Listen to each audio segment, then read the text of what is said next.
खुशामदीद दोस्तों, मैं मोहम्मद नूर आपके सामने हाजिर हूँ एक नई वीडियो के साथ। हम सीख रहे हैं इंग्लिश ट्रांसलेशन और आज हम पढ़ेंगे कुड हैव कि कुड हैव को कैसे यूज़ करते हैं। ठीक है, पढ़ते हैं अब कुड हैव। उसकी पहचान पहले पढ़ते हैं कि वो कौन से सेंटेंस में यूज़ किया जाता है। तो पहचान क्या है? सकता था, सकती थी, सकते थे। कैन का जो है वो पास्ट है कुड।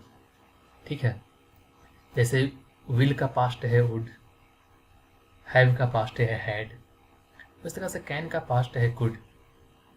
ठीक है, तो हम पढ़ते हैं इसका पहचान। लेकिन एक चीज़ और है, इसमें नोट्स दिए हुए हैं, संकेत दिए हुए हैं नोट्स, कि कुड वो है से शक्ति थी लेकिन काम नहीं किया। मतलब ये है कि हम कर सकते थे लेकिन हमने नहीं किया।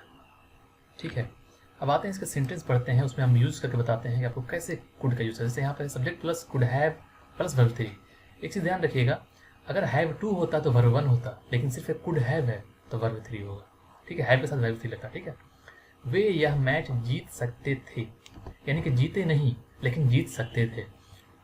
हम अगर पॉसिबिलिटी साथ बोल रहे हैं कि मियाँ देखो वो तुम्हें मार सकता था लेकिन मारा नहीं, क्या बोल सकते? दे could have hit you but didn't. तो यहाँ पे कुड हैव लगेगा, यानी कि उसके पास ताकत थी मारने की लेकिन उसने नहीं मारा। ठीक है, तो they could have won this match. Okay, अब आते हैं इसका नेगेटिव। नेगेटिव क्या हो? कुड नॉट हैव लगेगा, सेम टू सेम। हम उससे आज नहीं मिल सकते थे। We could not have to meet him, could not have meet him. ठीक है, अब आते हैं वाह, क्या हमें उसे यहाँ बुला सकते थे? नहीं बुलाए। क्या हम उसे यहाँ बुला सकते थे? यानी कि हम लोग बुला सकते लेकिन नहीं बुलाए। तो क्या? Could we have called him here. Okay, अब इसका सब्जेक्ट का कुछ प्रैक्टिस सेंटेंस है, उस पर हम गौर करते हैं। आप इस प्रैक्टिस सेंटेंस को बनाइए। ठीक है, और यहाँ पर कुछ अलर्ट है, जो सिमिलर सेंटेंस जो मैं आपको बताता आ रहा हूँ।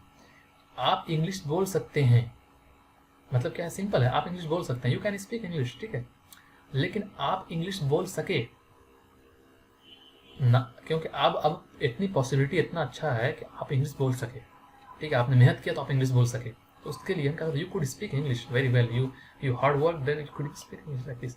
आप इंग्लिश बोल सकते थे, इसमें क्या हो गया कि आप इंग्लिश बोल सकते थे, मतलब आपके पास था नॉलेज बोलने का लेकिन आपने नहीं बोला। आप इंग्लिश बोल सकते थे, बोलिए you could have spoken English. ठीक है, तो आप इसको उतारिए, बनाइए, प्रैक्टिस कीजिए।